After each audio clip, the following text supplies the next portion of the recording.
Go Pizza presents SCP. Check this. The Steve Dangle Podcast with your hosts, Steve Dangle and Adam Wilde. So what will a neutral Russian hockey team look like? Would it The just hockey be... team of players from Russia, is that what it'll be called? Okay, all I want to know is, will we get outraged at the jersey? What Because will we the have jersey to. It's be? mandatory. What would the jersey be? Just a white jersey. It's the Olympic flag. Just the Olympic It'll flag. Be the That's rings. kind of cool. I It'll be the like ring. that. It'll be a white shirt with rings on it. I mean, it sucks for anybody who's cheering for Russia, but it's still kind of cool. I mean, the Olympic rings are pretty cool. They just make the rings red, white, and blue. For America, right? No, he's not. I think, Well, the KHL's not going. yeah, because Vladimir Putin has I said assume. he doesn't want anybody going, but that is not confirmed yet. He just... I haven't had a chance to catch up on this news. So it was just Russia as a country was banned. The country is banned, But and have all we gotten an update on the KHL at all?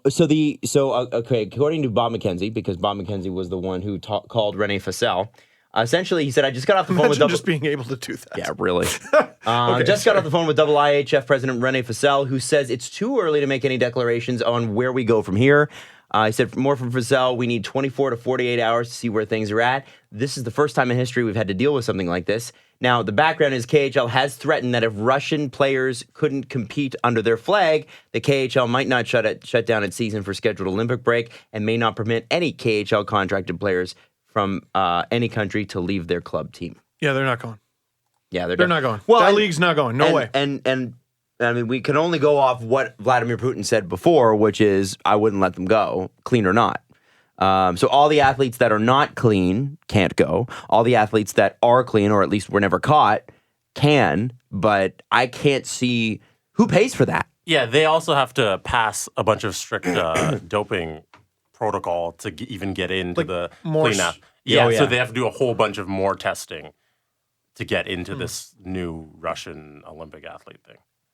Jeez. And compete under the Olympic The Olympic rings. athlete from Russia Yeah. is what it is. And then if they were to win a gold medal, it would be the Olympic song that played, not the Russian national anthem. Russia is banned, Yeah. but their athletes can still compete if they go through this new doping thing. I don't understand that.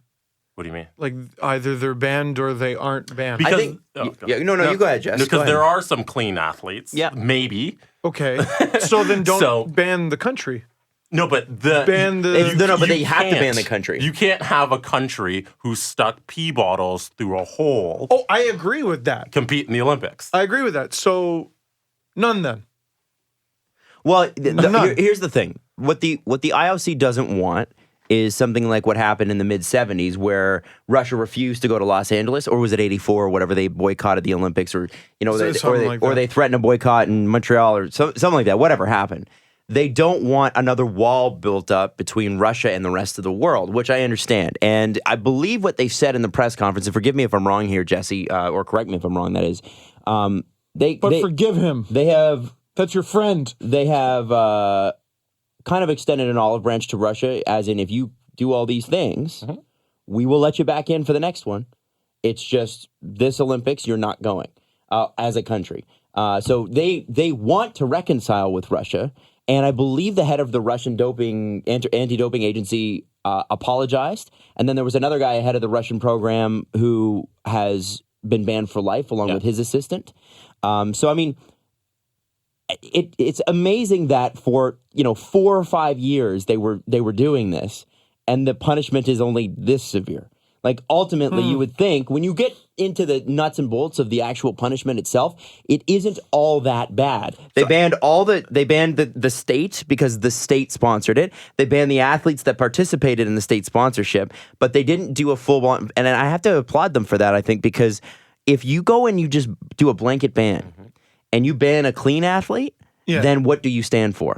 And athletes cannot be responsible for what their governments do, right? And as the IOC is supposed to be politically neutral, the idea is to have the athletes there that are clean. And I respect that they went as far as they did. I do too, but like, if a Russian athlete goes under the neutral flag and wins gold, that's a Russian athlete who won. But they're competing for the Olympic rings. They're not competing for that country that is banned. Also, Sochi was 4 years ago, right? So there's athletes that have not ever competed in Olympic Games that have grown up, and some 17-year-old skier who's just qualified for the Olympics. Why are you banning that person? Yeah. Yep, no, that's fair. So, yeah, the rule is Russian athletes will need to be invited to the 2018 Games by the Olympics to participate, and they must never have been disqualified for any anti-doping violation in their career and undergone all pre-Olympic testing recommended by the pre-Games testing task force. So there you go. And So they have been banned from track events and Paralympics. They were banned from the Rio Paralympic Games. When's the next summer? Or who's the next summer? Or where is it? I don't know. It's 3 Asias, I believe. We go because we're going to South Korea, and then it's Japan? Japan. It's either Japan. No, China has the winter. Yes. Yeah, here, look it up. Why am I trying to guess? We have Google. It's 3 Tokyo. Yeah, 3 Asias. Got it. Oh, okay. So it's Tokyo. Sorry, it's Pyeongchang, Tokyo, and then Beijing. Beijing again. Winter, yeah. I will be very surprised if a single Russian athlete competes.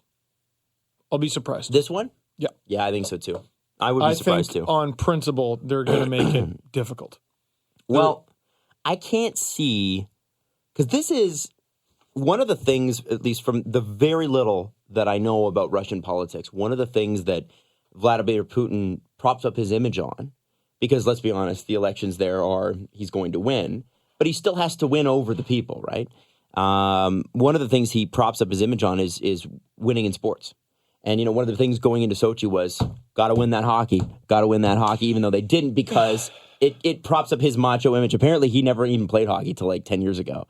But he just started playing. Yeah. But he just started playing for political reasons. You ever seen the footage of him playing? We watched it on the podcast. Hilarious. And scoring, it's the best. Their dear leader scoring 10 goals in a game against NHLers. So, it's very funny. He got a goal in one. Yes. Yeah. Who is it?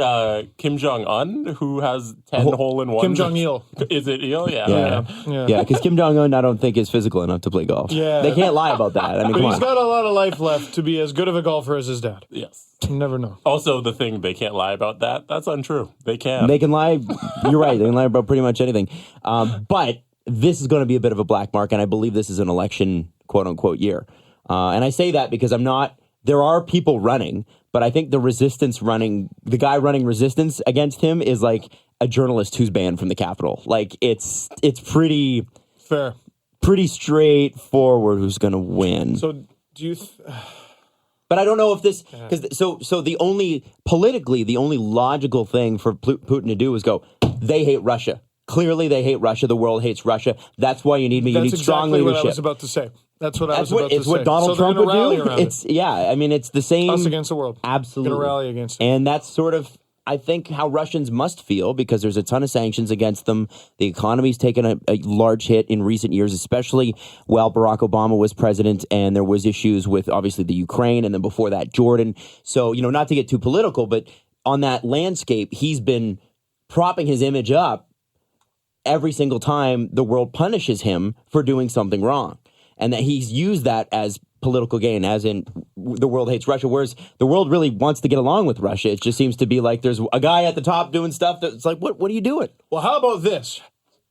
Ovechkin and Malkin get on Instagram and change the whole thing. Whoa. No?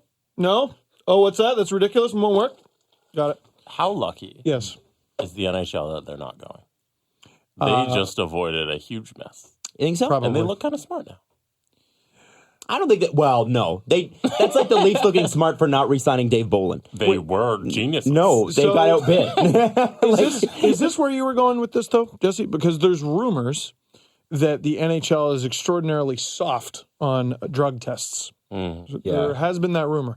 So, what happens now or how does it look, I guess, if the NHL goes, KHL goes, well, forget the KHL. NHL goes. But the Russian players aren't allowed to go.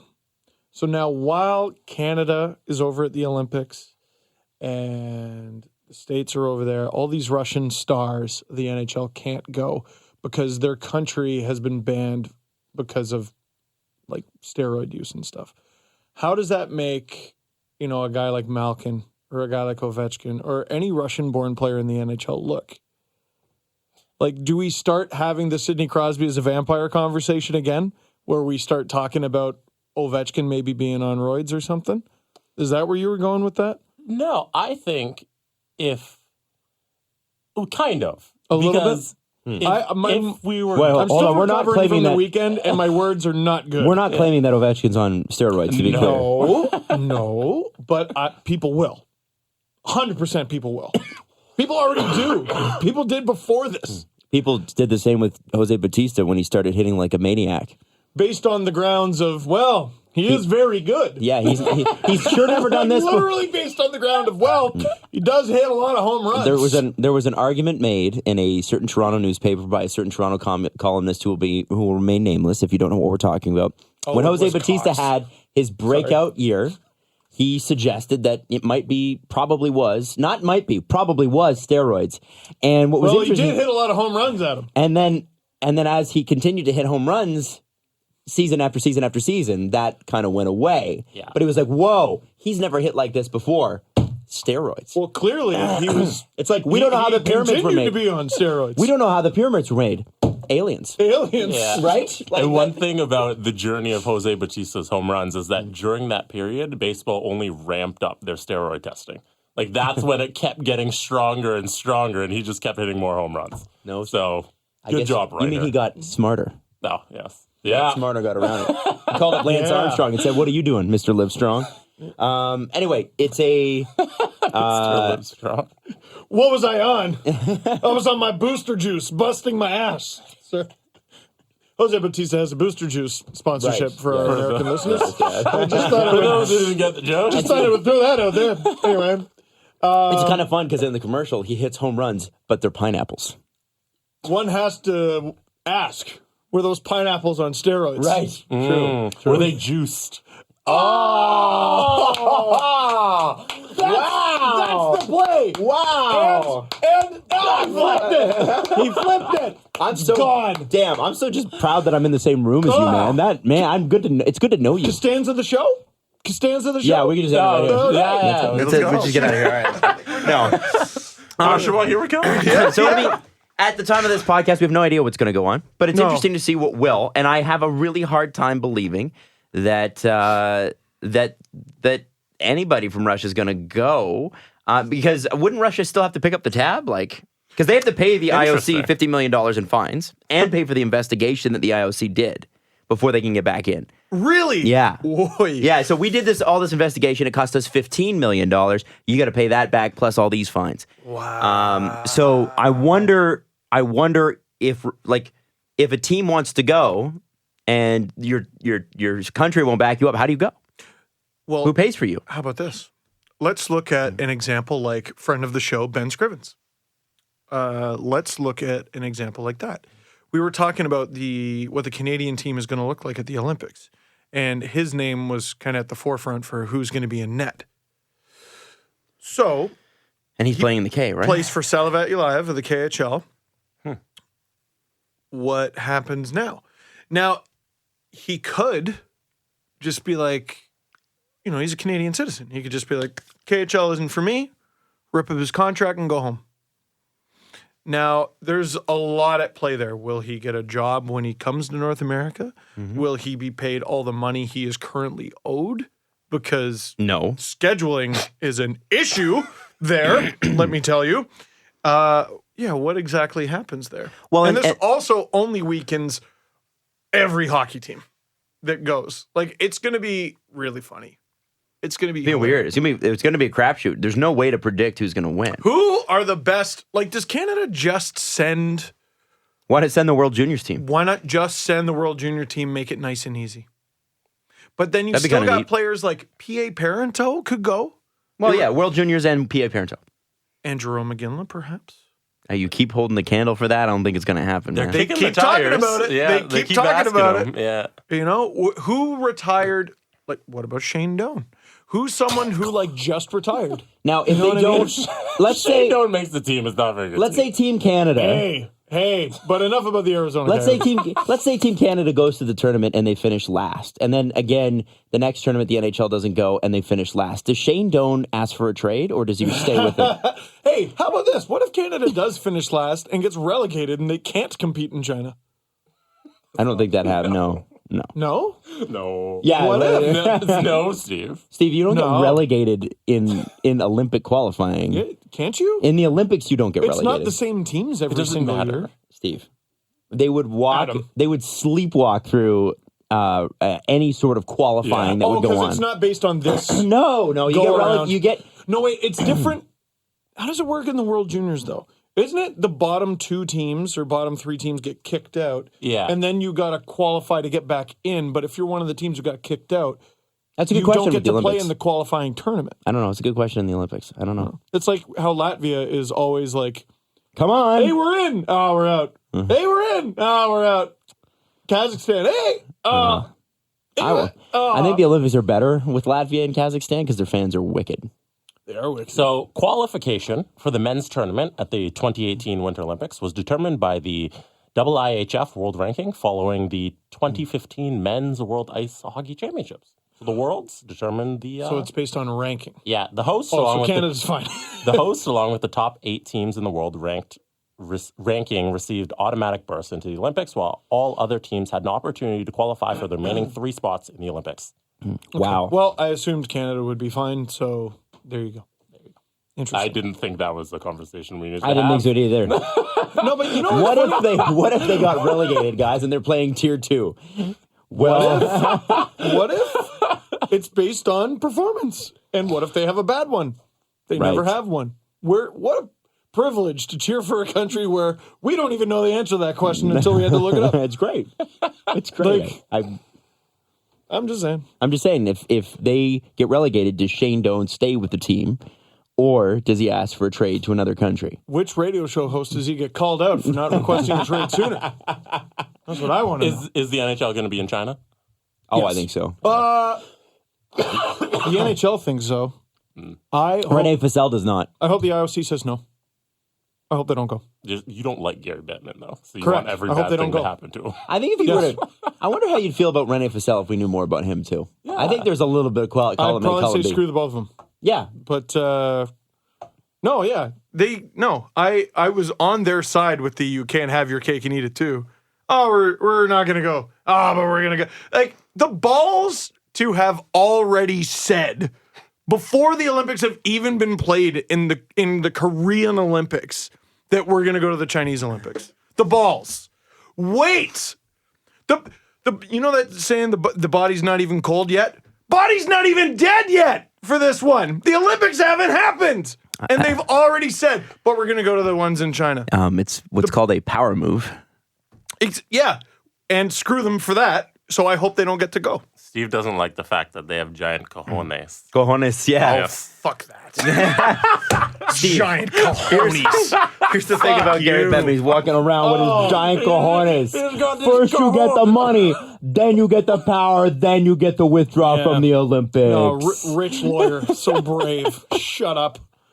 I hate these people. get up in the Hate morning them. and I put Make on me my sick. suit and I gotta Make me sick. take my cojones and put them in my black suits. Oh, make me sick. I hope they don't get to go.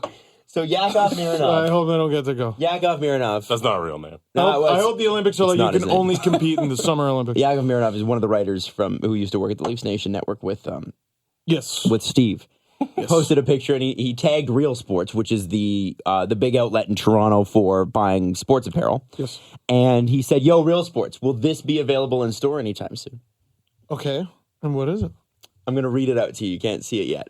Can't see it. Oh, I think I know what he's talking about. Do my Leafs offends you? And it's a skull holding two revolvers pointed at you. Maybe, and as in maybe, two separate words. No! Maybe you need a prescription for 2 testicles. Do my Leafs offends you? Maybe you need a prescription for 2 testicles. Cojones. You laugh now. Somebody's gonna be be- dumb enough to buy that. You know what's going to be a huge bummer? When I see that walking around Oshawa in like 2 months. Oh my God. I have seen those. Really bad. Oh, yeah. The Facebook ad thing. Oh, you don't like my Steelers? Because Facebook knows I like the Steelers. Because it's user generated, or like it's like a bot generated. Yeah. Sorry. Working in human resources is bad, but vacationing in Jamaica is a great time. Oh, you think being a managing editor is cool? I'm also a badass. Yeah. There's one that I got because There's I was a managing editor at the Leafs Nation. The HR manager one would be like Ninja or something. Like, yeah. More like HR Ninja. There should be. You know what I'm cool with? Edited democracy. Like if you're walking around wearing one of those shirts, they go, "You can't vote." Like I'm kind of cool with that. I think this falls under Who your... objects to that? I think that's not democracy. Yeah, so. I think this falls under your punch whoever you want in the face. And also one legal punch. I'm going to run on a very unique platform. One legal punch. It's funny. A lot of people tweeted me. They're like, I don't know about your legal punch idea. I don't know. I don't think Steve should run anything. Like, be the head. Well, of no. Also, fuck the Olympics. And also, Gary Bettman's banned from Canada. No. Okay. Can't do that. Okay. Can't do that. Jesse's like, all right. As long as you know, you can't do that. I'm the guy who makes Jesse's Thanksgiving awkward. Hey, should we tell him? Should we talk about Montreal? Yeah. Just I talking mean, about that's game. why my Where do we wanna start? My voice is hoarse. Do we want to start? Well, because we did my bachelor party in Montreal, and I'm not sure how much we want to divulge. Not much. Not much, but the was game. fun. The game was fantastic. We went to the 10-1 Habs Red Wings game. That was ridiculous. Well, and the best part about it is we're all in Leafs jerseys. And I had to wear that stupid Jerkshire jersey with a bunch of Leaf fans. Yeah. And I had a jersey, a Matthews jersey on under it, but I signed Matthews' jersey. yeah, crazy. I have a good friend who gave me a good hookup on that, and that was super cool. And I asked him, like, are you sure I should be wearing this to the game? He's like, yeah, you absolutely should be wearing that to the game. We could probably get you a couple more. Yeah. If you sold Funny. anything on that one. Your friend gave you that, and the rest of the guys, we all looked at each other and we're like, we didn't get you anything. So we hope you enjoy your party because we didn't get you anything. But what was great about getting into that stadium, first off, Andrew Berkshire wore a Leafs jersey, my other Leafs jersey, the whole night. God bless him. He's a good man. Imagine not having to do that and doing it anyway. Like, Yeah. grew up a Habs fan. That's a good friend. That is a great friend. That's a guy I see like once a year, and yet, how nice is that? More like good guy Shire. Can't wait Jesse told me that one till before that we jersey started. was made. Yeah. But what was interesting was that All credit. all the credit. Montreal fans were pretty cool about it. Yeah, we didn't get yelled at until after the game for some reason. Did we yell that after the game? I did, for sure. What did they say? Fuck you, Maple Leaf. Go home. Go home. okay, And I well. just go, you won 10-1. Have a good night. 11. 11. Was it 11? No, it was 10-1. It was 10? It was 10-1, but it was on the 22nd anniversary of a game where they lost 11-1. And lost To Patrick Detroit. Waugh, too. And lost Patrick Waugh. To brilliant, critically acclaimed radio show host, Mario Tremblay. If we I wish Patrick Waugh could hear this, but he can't because he's got Stanley Cups plugged in his ears. both his ear. When they started to go up, I was sort of thankful because let's say Detroit blew them out of the water and we're walking around with Leafs jerseys. I feel like the reactions are going to be different. Yes. I feel like they And might have been more hostile. And I don't mean that just Montreal in general. I think that's a city to city thing. Oh my Any God. city you're in. Philadelphia maybe more than everybody else. But Philly. Boston. Boston give you a hard time. I went to a Leaf game in Boston in 2011, and like they were in pretty good seats. And I remember saying to everyone around, I'm like, "Hey, you guys are like pretty nice." Like, I was just talking to them. I was like, I was, worried you wouldn't receive me so well. And they went, "Oh, if you sat in the bleachers, you get your ass kicked." I was like, "All right, cool, All right, neat." So spend some money when you go to Boston and wear your own team jersey. Yeah, buddy system with the bathroom Yeah. for sure. By the way, Bell Center, most urinals I think I've ever seen ever. Remember we were commenting? Yeah, they have like 8 rows of urinals or something. Pretty easy to pee, for sure. It's very easy to pee. Very important. I also thought, Key. Edmonton should take notes. does Edmonton not have good bathrooms? Remember last year during the playoffs, they ran out of washrooms? Right. Well, that might have been because they sold concourse tickets. No, this was enough urinals For an entire city, Adam. Anyway, really fun time, really fun game to be at. By the way, at the end of the game, our entire set, all of us stood up and applauded the Canadians. It was a great game, like total respect. We cheered every goal. Like, oh yeah, They have an amazing goal song. Oh, it's and the I'm best. so jealous that we don't have something here in Toronto like that. Hey. You know, I was thinking about this. I'm like, God, every city we go to, it's so much fun. Hockey's so, and then I'm thinking, well, yeah, it's hockey in different cities. It's Hockey's pretty sweet. fun. I mean, Leafs games are hit and miss. Mm-hmm. Some games they revert back to the very boring suit brand, but like the playoffs were unbelievable. Give it some time to resuscitate the body, okay? Yeah, like fair even enough. now, like we need Resuscitate. a couple years of playoffs and Yeah. rabidity, if that's a word. Rabidity. Yeah. I was at one of the preseason games this year. And I was standing.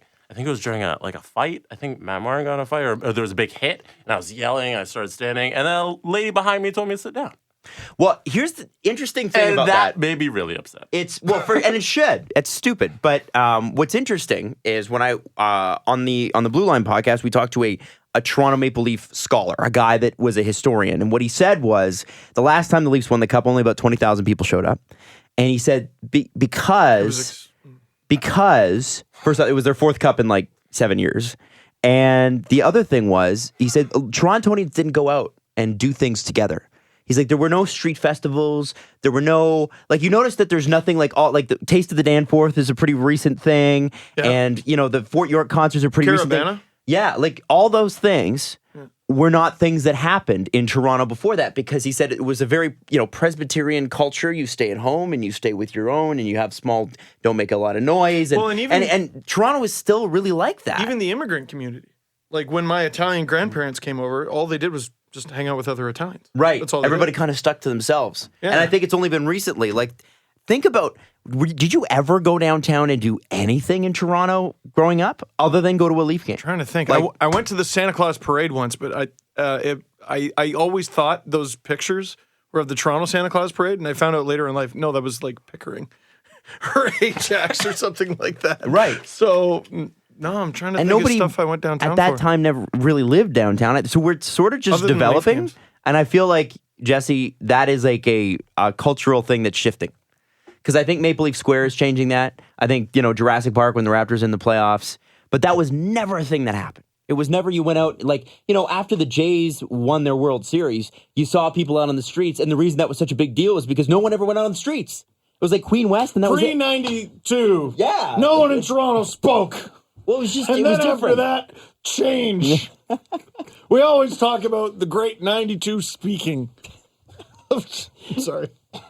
We Listen. every year we celebrate Conversation I'm Day. just trying to say that I don't think it's you could argue with that. No, I don't think you can. It's a great 92 speaking. It's great.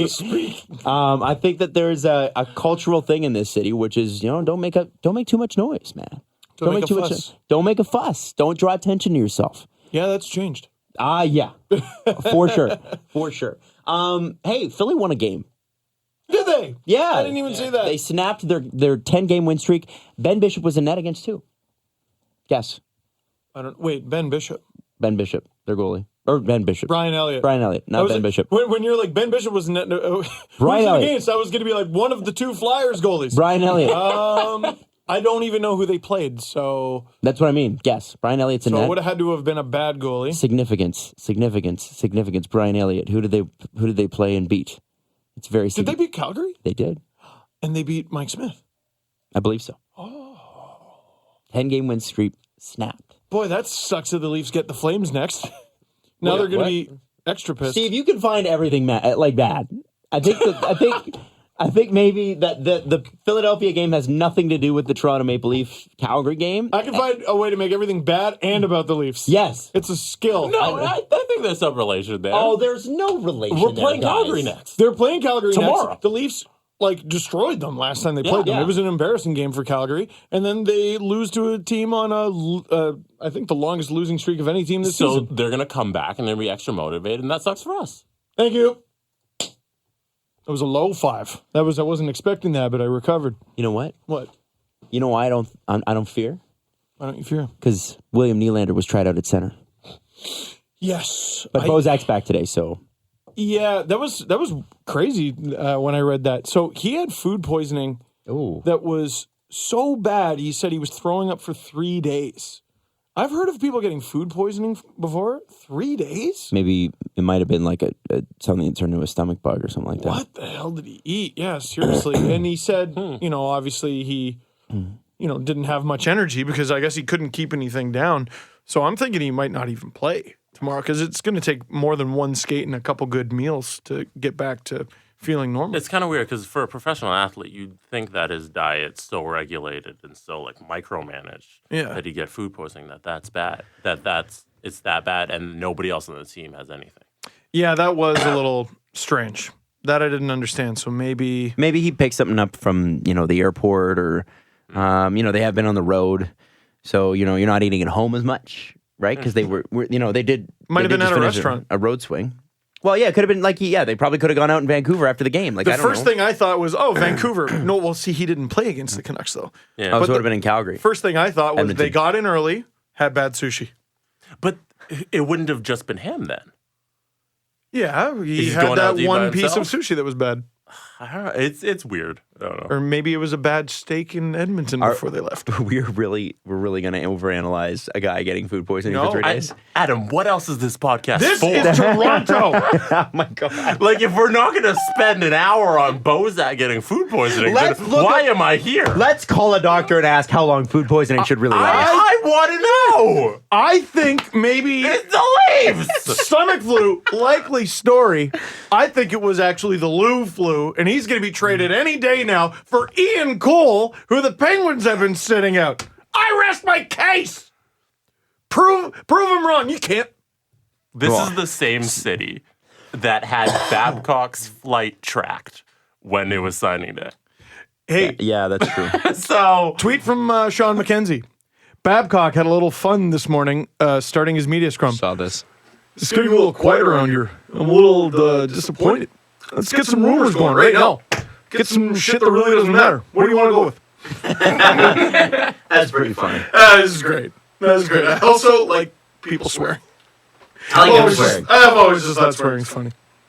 Yeah, no, he's awesome. William Nylander at center, though. So if he does play tomorrow night at center, which I hope he does, there's a pretty scary lineup there.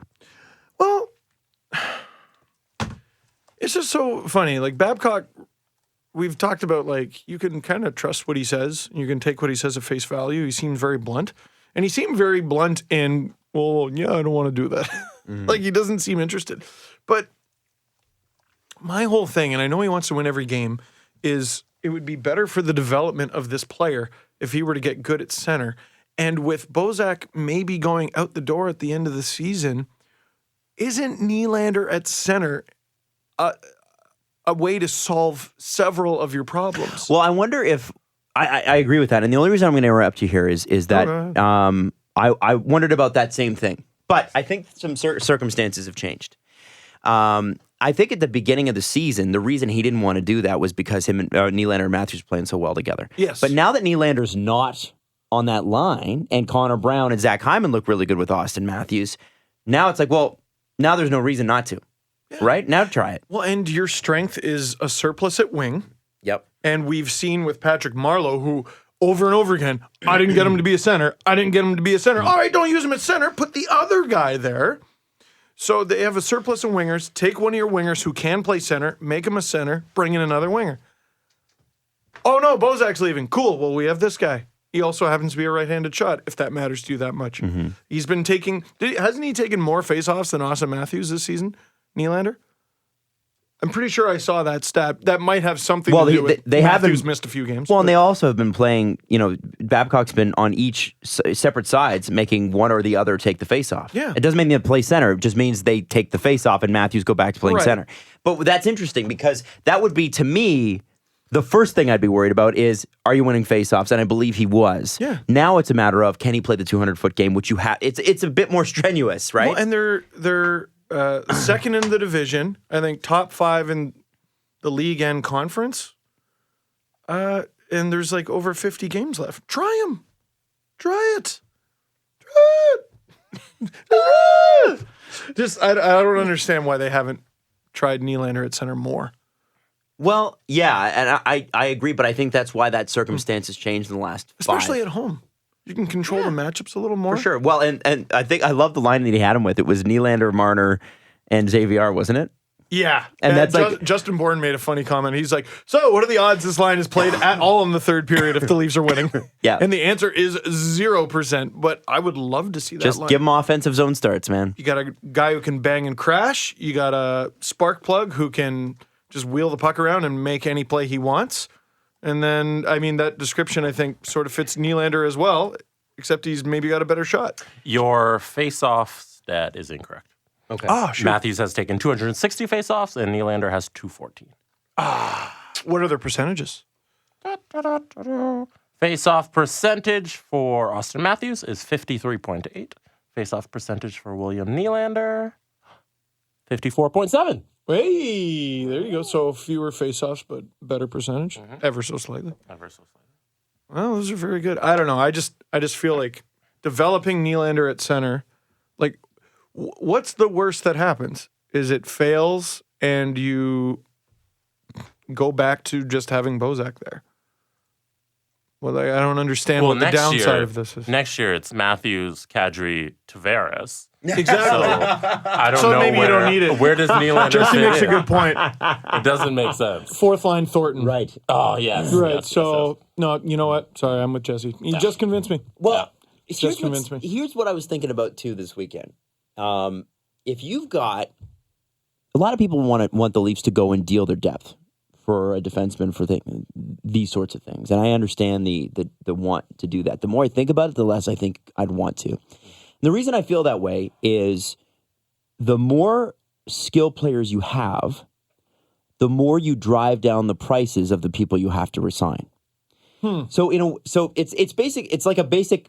Like if you took economics in university, you're going to sort of laugh at me here. But the more of something, I did not. the more of something there is, theoretically, the more the price should go down, right? Yeah. If you print more money, the cost of each dollar goes down, right? Because it's worth less, It's like Connor McDavid or Jack Eichel could ask the Oilers or Sabres for more right?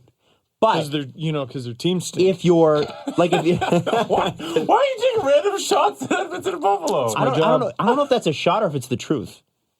It's both. Check the scoreboard. Tom Ford. Biatch. Dun, dun, dun, dun, dun. Steve, that was Steve's Ed Belfour moment. Check the scoreboard. The Sabres are blah, blah, blah, blah, blah. Oilers blah, blah, blah, blah, blah. So, if you have guys that are ready to step in, and a guy like JVR or a guy like Bozak wants to stay, you go, sure, you can stay, but $5 million bucks. $5 million. $5 million for JVR. League minimum. Yeah, Bozak, you're going to make less than you made last year. You know what I mean? And you have to share it. We signed JVR and Bozak to one contract combined, and they have to split it and play goalie. Because I'm Lou. And we're only Shut giving you one Xbox this time. Xbox or PS4, make your choice. Play NHL 14. And we'll give you the South Park game, but it's the old one. Adam, were you trying to make a point? I was trying to make a point. Go ahead. Gonna give you a South Park game, but it's the old one. But it's the old one. You gotta play Stick of Truth. You gotta play Stick of Truth before you can play the Fractured Butthole. How's it pronounced? Shut up, I'm Lou Lamoriello. And then he stunners them and clangs together 2 beers. That'd be cool. I'd watch that. Yo, Lou Lamoriello is stone cold stunning someone. Yeah. Can we make a gif of that? And then Shanahan comes in the ring and they cheers. And then he stunners Shady too because Stone Cold just used to do that shit. Yeah. He was the rattlesnake. You couldn't trust him. Lamoriello. I'm sorry, the coffee kicked in. I just want Lou, like a gif of Lou just flipping the bird and then stunnering. I don't think his Providence College background would allow him to flip the bird twice. I think it might. Well, anyway, the point I'm making is that players want to play for a winning team, right? Yeah. They do want to. Damn it, man. If they want to stay in Toronto. What?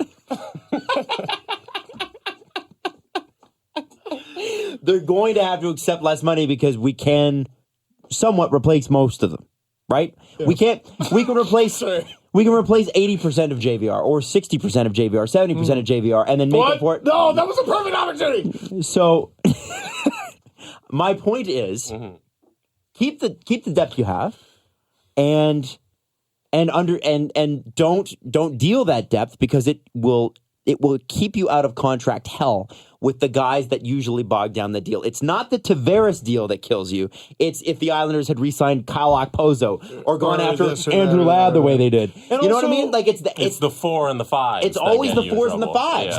Don't get into those. Yeah. The Marlies, okay, I've talked about like certain players just rotting in the minors for the Leafs. I don't know if that's the case yet. It's going to happen to guys, but it's not the case yet. You know who's a guy you trade? Tobias Lindbergh, who's having trouble getting into the lineup every night. Who used to play for the Leafs, by the way. Yes. I saw his first career point live and in person in Buffalo. They beat the Leafs. The Leafs were that bad. Hey, are the Buffalo Sabres... Another one, for no good reason. Are the Buffalo Sabres good? No. What are they? They're in fact bad. What are they, though? Bad. Thank you. There you go. What? No, but that was an example of there's...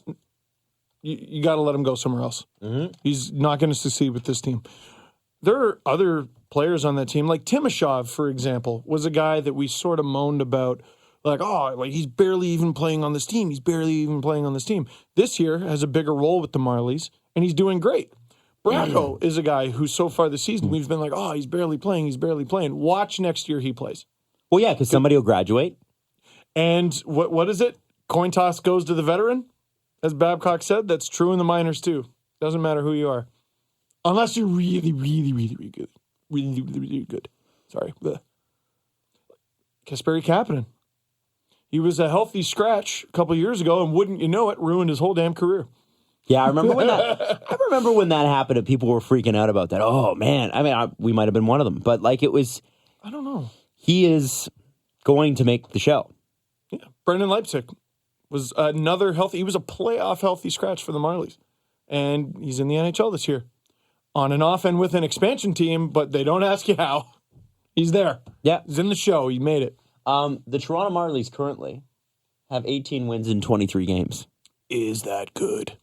Well, when we take you to the Marlies game, by the way, we'll have a contest for you starting Thursday this week to win that game. It will be against the Manitoba Moose, who have won 17 games in 24. Not as good. Not as good, but still pretty good. Marlies 18-5, Manitoba 17-5, 1-1. What a joke. The next closest teams are the Texas Stars and the Lehigh Valley Phantoms, each with 13 wins to their credit. There are two teams in the regular season race. Marlies are a little good. They're a lot good. Because the Leafs have NHL players playing in the Marlies. It's what you want. Mm-hmm. It's what you want. So maybe don't trade away all your strength. Yeah. Is that what you're saying? Yeah, I'm just saying it's going to drive down. If JVR really wants to stay, then he's really going to have to not get maximum JVR money. Someone sent me a tweet. And again, I'm and Bozak too. And that's why I think, my point about that whole long point is that Nylander should be playing center at least a little bit this year, because next year that drives down the cost. I would say. And if you want to go out and get not a Tavares, because he's going to get what he's going to get. But if Bozak, say, wanted to stay, then you're like, okay, well, you're in this role and it's this price and that's what we can afford you at. And I'm sorry, it can't be anything more than that. If I've completely forgot what I was going to say. Have you? Yeah, I did. I completely forgot. Marlies. Oh, someone tweeted me, what are the odds if the Leafs do end up making that move for a big defenseman? What are the odds Connor Carrick, survives that trade? Oh, I think he's part of the deal. Yeah, there's just no way. So I feel bad. So I wanted to ask about that, because what Babcock says, and he never speaks about a player specifically, but he talks about trust. In the most recent one he talked about trust. Yeah. And he said if he trusts you, you get in the lineup. And I understand why he doesn't trust Connor Carrick. Why do you understand? Tell me why. Why wouldn't you? Well, okay, we talked about it with Kadri for a very long time. I was like, Kadri's going to be great. Ah! And I died on that hill, and every mistake he made, I'm like, you're making me look like an idiot. So I've obviously been watching Connor Carrick very closely, because I was like, I'm going to die on that hill. And every play he makes that's bad, I'm like, no! You're betraying my trust, Connor. And so he's had a bit of a rough go lately. But to suggest that is he must be trying to get a message across to Connor Carrick. It can't just be that he trusts Polak more. That's one of those quotes where you do gotta go into the subtext a little bit, because like Polak was directly responsible for the game-winning goal against the Leafs. It was on a delayed penalty call that was his, screens his own goalie. That's a player I trust to get the job done. That's a player I trust to take 19 penalties against Connor McDavid because he's not they're fast just enough. not the same species. Like, I think it's basically you're going to sit for 3 or 4 games or whatever it is, no matter what happens. Unless someone blows a knee, you're going to sit for 3 or 4 games, and I'm going to say all these quotes, basically subtweeting you in the media until you get it that do as I tell you. Mm-hmm. Connor, I told you don't do this. I told you do that. I told you don't do this, and I told you don't do that. And you're going to sit the entire time. It's not a Roman has a bad game and you get in because of that. It is, I am punishing you. I am driving a point home. So I don't think it's necessarily the Babcock trusts Polak more. Although, I kind of think he does. And that pisses me off. I wonder, because he shouldn't. I wonder, because objectively speaking, there's no way that you could argue that Connor Carrick isn't the better player. But I wonder if Easily the better player. if it's a decision-making thing. And It is that. It's I know what Roman Polak's going to do in these situations. Now, whether or not slow. whether or not he's able to execute them, at least you know what he was trying to do, right? Friggin', I guess. Yeah. Just go with me on this. I got you. So maybe Mike Babcock is trying to say, okay, walk before you run, Connor Carrick. I need you to do these 3 things. Do these 3 things. Do them well, do them extremely well, and then you can do those other things that you want to do, and we'll get you there, but you're not there yet. Keep your game nice and simple. Keep and it do simple. As I say. Please do as I say. And I wonder if it's kind of one of those situations, because there's nobody looking at the game that could go, well, Connor Carrick's definitely the less good player. He's not. He's not. Although he's worn the goat horns a bunch of times on many goals. Well, there's going to be, and that's the thing on this team, and this is a message for other players too, which is you're going to have to take responsibility for that, and there's going to be penance. Mm-hmm. You're going to have consequences for that, and sometimes that means a less good player goes in for you because you don't just get to play. It's annoying. It's annoying for fans. That's for sure. Do we have a new 6th defenseman on the team after the trade deadline? Do they trade for somebody? Oh, I hope it's not 6th. God. I don't know. Waste of resources. They got Brian Boyle because, one, they literally didn't have a functioning 4th line, but also to help get them in. If they're clearly in a playoff spot by the trade deadline, I don't know if they do that. I don't know.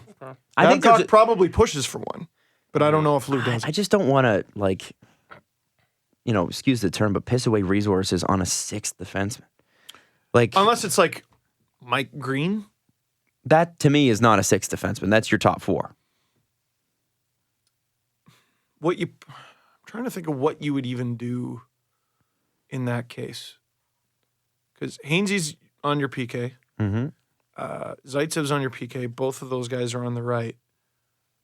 Is it Riley Green? Is it I wouldn't break up Green Borgman? I wouldn't break up Riley Hainsey. I'd break up Zaitsev Gardner. Because let's not kid ourselves. As much as Connor Carrick has won the goat horns, so has that pairing needs to go. That pairing at 5-on-5 stinks. And they shouldn't. I don't know what the numbers are. The numbers probably say otherwise. But visually, the eye test, yeah, I'm going there. They stink. I like Gardner on the power play. I like Zaitsev on the penalty kill. 5-on-5 stinks. Bad. Awful. What would be the problem with putting Zaitsev and Borgman together? Well, they did for one game, and it was trash. Okay, but well, that would be the problem then. Yeah, All right. But I don't know, maybe give it more than one game. I think that'd be good. Well, Mike Green's a right-handed shot, correct? Yes. Yeah. My thing with Borgman, and we sort of touched on this the last time we talked about him, we saw him as this big, bad stalwart. Like, that was our first impression of him. I don't think he is that at all. I think he's a guy who rushes into the other team's zone unexpectedly and does crazy shit. I'm so excited for the future of Andreas Borgman. I think that, I know I talked about Connor Carrick like, just you watch. Just you watch. But I said that trying to convince people. This isn't me trying to convince anyone. I'm telling you, look out for Borgman. That hill will die on. I wonder if Connor Carrick, too, they're just hoping to get whatever the issues they have sorted out now, so that come trade deadline, I'm sure they'd go out and maybe pick up another defenseman, although they still have Martin Marincin they can bring up. What's wrong with that? He's been on fire in the AHL. Yeah, like a lot of Leaf fans are pissing and moaning. All right, you can have Polak or Marincin. Who you take? Oh, all of a sudden you guys like Marincin. Or all of a sudden you like Polak. Well, pick your poison. Right. I want to play a game. The rules are simple. Choose between one defenseman you hate. Jigsaw. Yeah, it's interesting. I don't want them to throw anything away on. If you're going to use resources to get a defenseman, make sure it's a good one. Make sure it's really something that's going to change the game. Like an Ian Cole is not going to change the makeup of this team. If you're gonna give up prospects, if you're gonna give up picks, go and do it for it. Is it better than what you have? Then yes. That's all he needs to be. Yeah. Is Ian Cole better than what they have? Yeah. I don't think so. I mean, look, his numbers aren't great. But the imaginary guy we're getting, is he better than what we have? Even though he's going to play in the 5th or 6th spot. Ian Cole had a good playoff. And wasn't he Hainsey's partner? Might have been. Don't know. Something? I don't know. I feel like we're a very long way away from this conversation. We are. You're right. Ultimately, I think Carrick is in detention. Okay, fair enough. Well, that's fine. And you know what? You know what's good about that is that it doesn't mean Babcock doesn't believe in him. No, I agree. It means that he's trying to get a message through. If he wasn't trying to get a message through, he'd just be sent down. Yeah. Right? If Babcock doesn't want you, you don't. You are not gone. long for the team. I think he's shown that time and time again. And here Connor Carrick still is. Yeah. So he does believe in him. It's just he wants him to get to a certain level. Fine. Could have easily gone with Marincin. Interesting story. Paul Coffey almost ended up being a Toronto Maple Leaf. I have not heard this. Did you know this story? Yeah, it's a brand new. So basically, at the time, Harold Ballard was quite old. And you just keep getting sent these Ballard stories, huh? Well, this is from Sportsnet. It's on Luke Fox's Quick Hits. Or Quick Shifts, sorry. But basically, Paul Coffey says that around in the, I think it was the 87-88 season, or it was 86-87, one of the two. The one where it was the season before Gretzky left. And his contract talks with Edmonton basically broke down because Edmonton was broke. That's why they had to get rid of Gretzky too. Gretzky. And so I guess Paul Coffey lives in Toronto, and in the summertime back then still did. And John Brophy just went over to his house one day, John Brophy being the coach of the Leafs. Oh, so direct tampering. Yeah, and said, hey, if we could get a deal done, would you come? And he was like, yeah, in a heartbeat. But I believe there was whatever restricted free agency was back then. That's what he was. They couldn't just sign him. But the issue was, A, there's no way that deal wouldn't have included Wendell Clark going the other way. And B, in the like what, 3 years after he was drafted? Yeah, exactly. That's a hard deal to make. And B, because I believe it was Craig Simpson that went the other way for him, or Craig Simpson. Craig Simpson went the other way for Paul Coffey when he went to Pittsburgh, I believe. Did he not? Or is that... That sounds right. Let's have a look. Craig Simpson, owner of the best career shooting percentage. Really? Ever. Yeah. No kidding. I looked that up the other day. That's a lie, Steve. It was last year. I don't remember why. So it was Coffey, Dave Hunter, and Wayne Van Dorp. That is a name. Traded for Craig Simpson, Dave Hannon, Mo Mantha, and Chris Joseph. And that's the thing is that Craig Simpson was a huge young prospect at that time. And I guess Gord Stellick, they asked Gord Stellick about it, and they said, could this have ever happened? And he said, well, the thing is that Harold Ballard wasn't exactly into paying guys back then. So even if they got the trade done, there's no way he would have given Paul Coffey the money, so it never would have happened. And by the way, Paul Coffey's like, I took 20 years away from the game, and I am still a Leafs fan. Which I thought was interesting. I'm like, Paul Coffey, Leaf fan. That's good. I wish he could have been Paul Coffey, Leaf legend. Would have been nice. Breaks my heart. Gretzky, Coffey, All the guys I that hate could. hearing Don that Cherry shit. could have been our coach. Oh, I hate I know, hearing it that makes shit. me mad. The next thing we want to get to He played for so long, too. and he played well for a long time. Is a very interesting development that developed over the weekend and did not need to at all. We saw it in passing because we were, out on a bachelor party and, just having a good time. Mm-hmm. And you ever pick up your phone, you go on your Twitter, you see a tweet, and you go, that person is about to have an awful, awful day. That was my reaction when I saw Ken Campbell talking about Cassie Campbell, Pascal, and how maybe she shouldn't be doing Flames games on Hockey Night in Canada because she's married to who?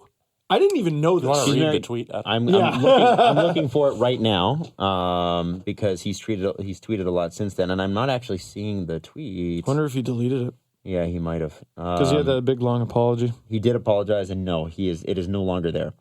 At least from what I can see.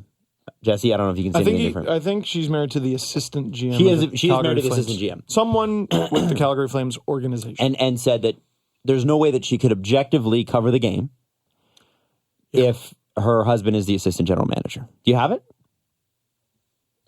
Yeah, I can't find it. Anyway.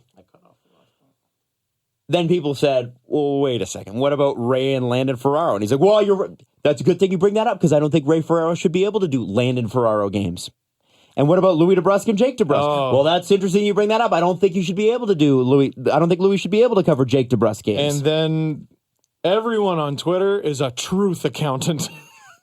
And they pull out the receipts. And there was an old Ken Campbell tweet about Ferraro calling his son's first goal or something like that. And he was like, oh, that's great. Here it is. Oh, you got it. Where the hell is it? Sorry, I was stuck in my throat. Me too. Might have found a screen grab. Did you find a screen grab? Yeah, I have it from somebody wrote a blog. Oh, okay. It's in there. Of course someone wrote a blog. Cassie What does Campbell. Lena Dunham think about Ken Campbell? Sorry. Cassie Campbell is a very good, well-informed, and intelligent color analyst. But That is a great tweet right there. Oh, wait, it keeps going? Uh-oh. Ken Campbell continues. Oh, shit. But, because it's Twitter, it has to have a but in it. No. But it's unacceptable that, in brackets, Hockey Night in Canada, has her working Calgary Flames games. He lives in Calgary. Her husband, Brad, is the Flames' assistant GM. Brad Pascal? I don't know. Must be. I Must be. don't know. So, yeah. Oh, Ken. And the second I saw that, and I think I saw it very shortly after it went up, I'm like, oh, he's about to have a bad time. He's about to have a bad time. Now, I didn't comment on account of alcohol was a factor. Yeah, don't tweet when you're drunk. No. That's bad. And he... By the way, if you're checking, we were drunk in the middle of the afternoon. Oh, yeah. I mean... Yeah. Have you ever been on a bachelor party yeah. or a bachelorette Yeah. party? So, yeah, his follow-up was, after I ignited a Twitter firestorm with my comments about Cassie Campbell and Hockey Night, here are some sober second thoughts. I appreciate everyone who kept me accountable. Would you like to hear all of his sober second Because this is thoughts? very long. It's a long apology, but he No, did. I don't think you need to read the whole thing. No. The apology is quite good. The apology is quite good. I was looking for a direct apology to her, and I don't know if that was made. Yeah, this is one of those funny situations where, like, I basically, when I started making videos and when I first got Twitter, I mean, I yelled and screamed about hockey teams, but I also yelled and screamed about hockey analysts. Sure, me too. One of the first things I ever wrote about the Leafs, he wrote, like, it was like 10 reasons why Matt Sundin shouldn't be in the Hall of Fame. And this was an author who also wrote at the Hockey News. So I wrote a piece in 2009, 10 reasons why Brian Costello should fact check. And Wow. Yeah. That's aggressive, Steve. It was a great title, I thought. And I wrote about why he should be in the Hall of Fame. And one of us was right. Sundin is in the Hall of Fame. So, I would yell and scream about... I think the important part here is that Steve was right. That is certainly. Listen, let's talk about the real hero. Isn't everyone bored talking about Ken and Cassie? I think we should talk about me. Yeah. Steve Dangle, who called it in 2009. He called it. Called it. Good guy, writes books. I should write a book about how right I was. I'm right, and you can too. Yeah. And I'm right, and so can you. So anyway, I wrote ripping, people in the media a lot. Ken Campbell is one of the people I've had the pleasure of meeting, and every time I talk to him, it's nice. Well, the first thing Steve said, I'm like, oh, what a nice guy. First thing Steve said is, oh, but he's a really nice guy.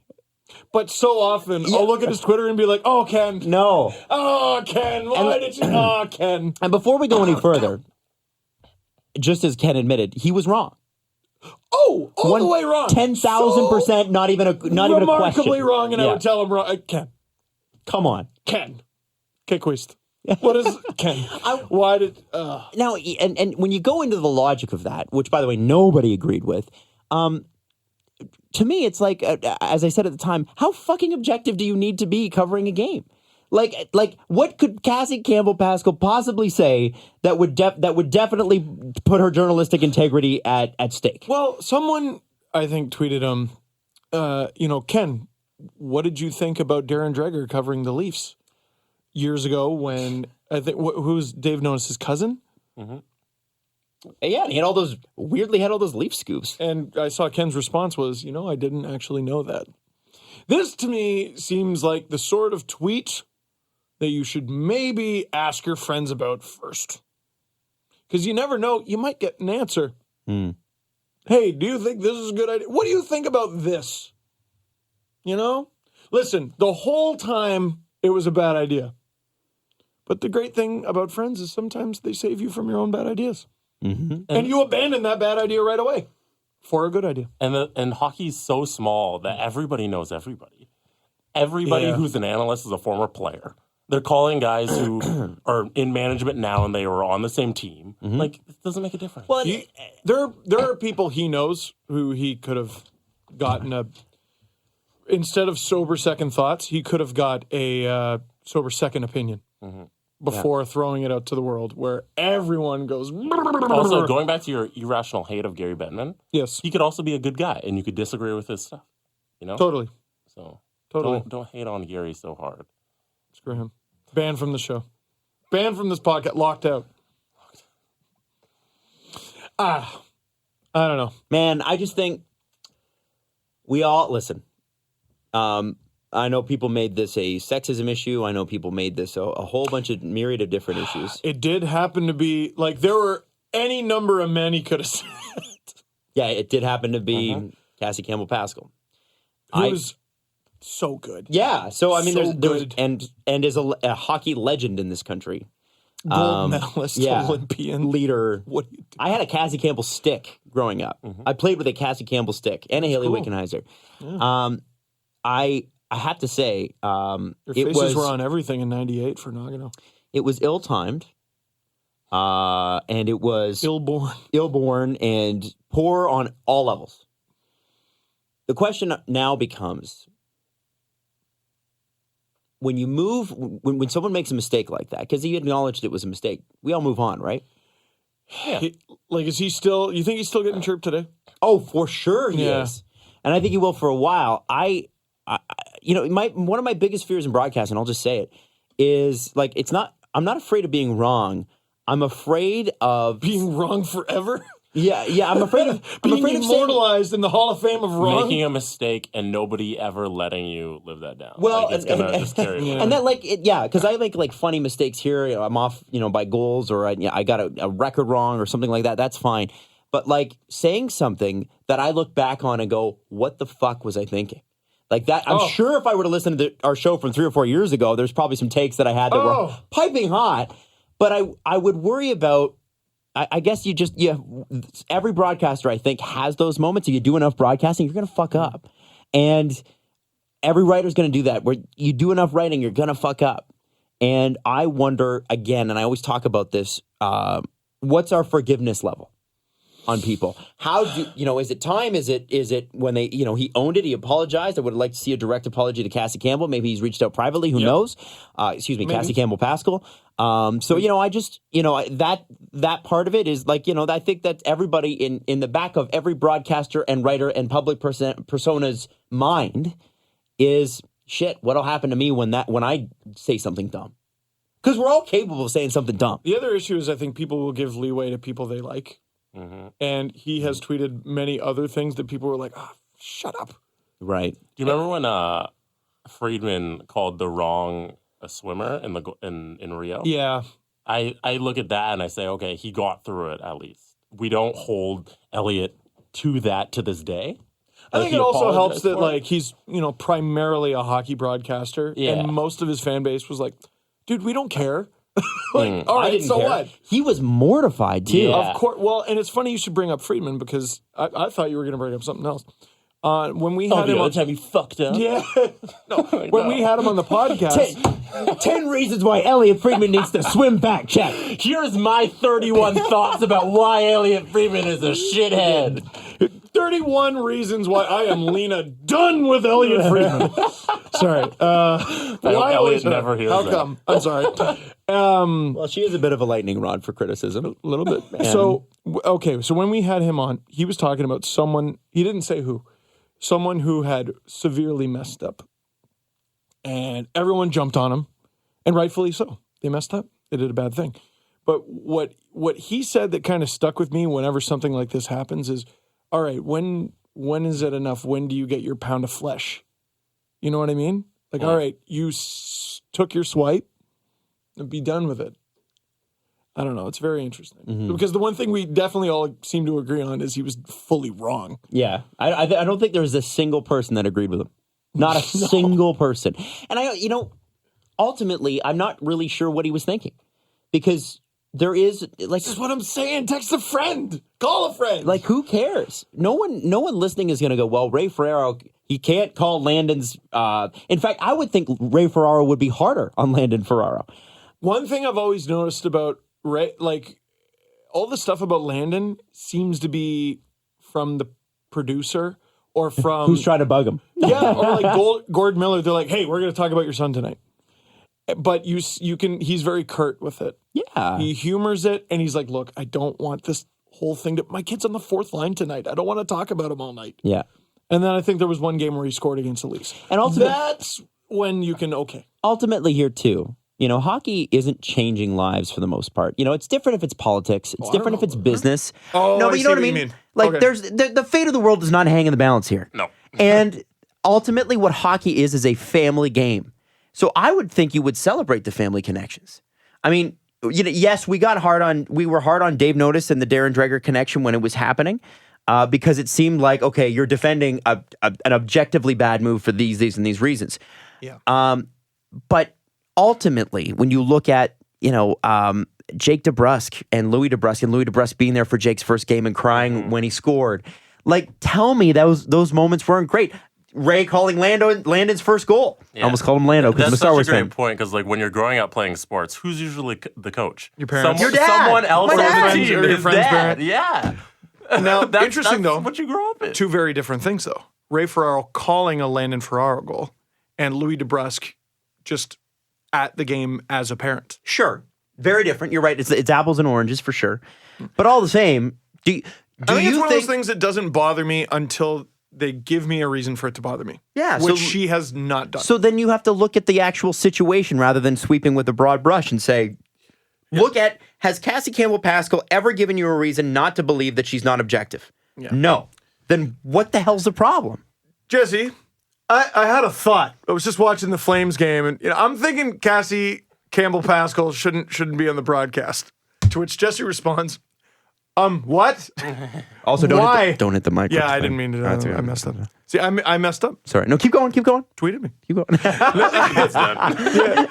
It's done. Yeah, you saw where I was going with this, right? Basically, I think he could have saved himself a lot of regret by just being like, I had a thought, and then having a friend go, dude, no, shut up. Put your thoughts away for tonight. Have you ever, pitched a dumb thought? Sure. Just pitched a dumb thought and then been checked by a friend. You all the time. You all the time. I ask you stuff all the time. I go, I'm thinking this. Am I crazy? You know how many times I have forced Adam to be like, Steve. Steve, and I go, Adam. Yeah. Yep. For sure. Someone needed to go, Ken. Well, and Jesse does it to me all the time when I respond to certain comments that I should just be ignoring. Like, I'm and Jesse's like, Adam, why are you talking?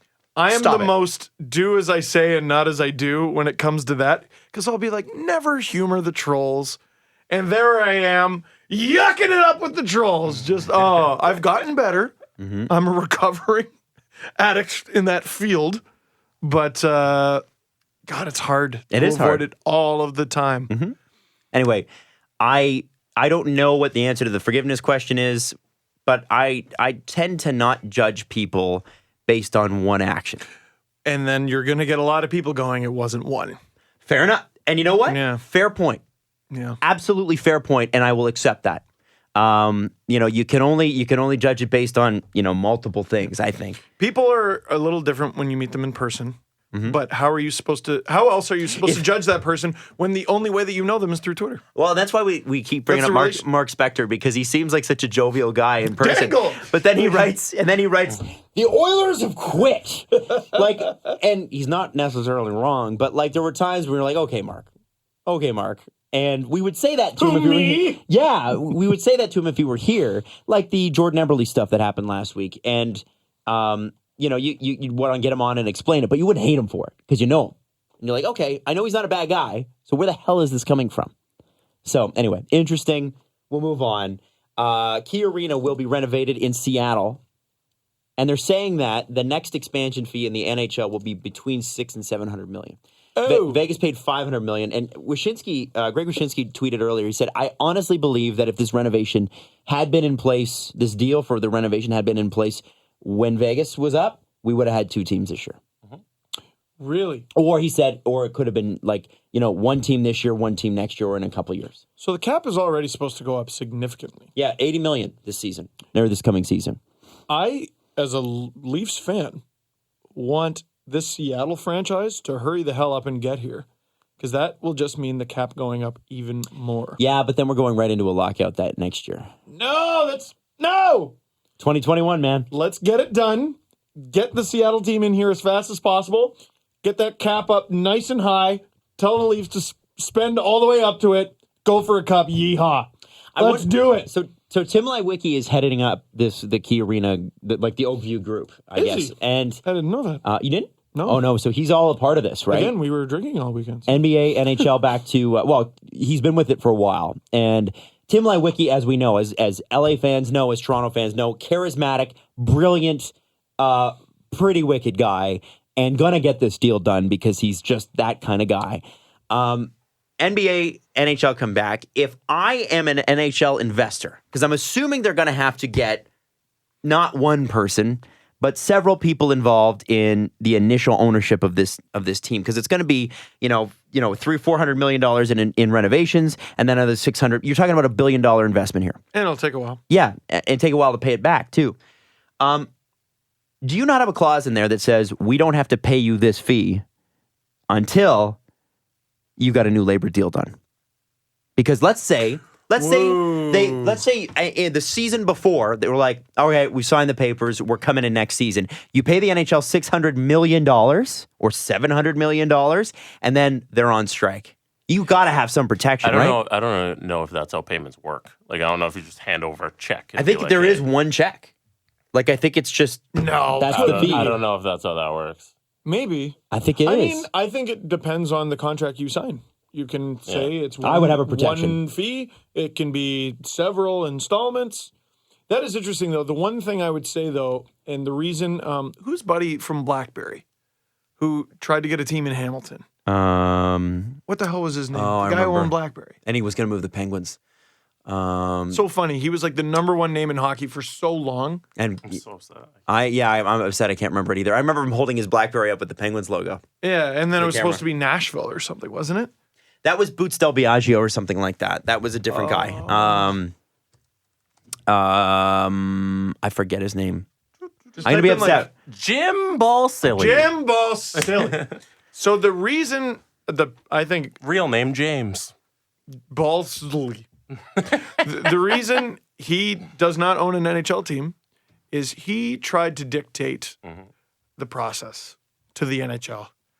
Gary Bettman is a cantankerous and uncooperative individual when you break the rules that he has set in front of you.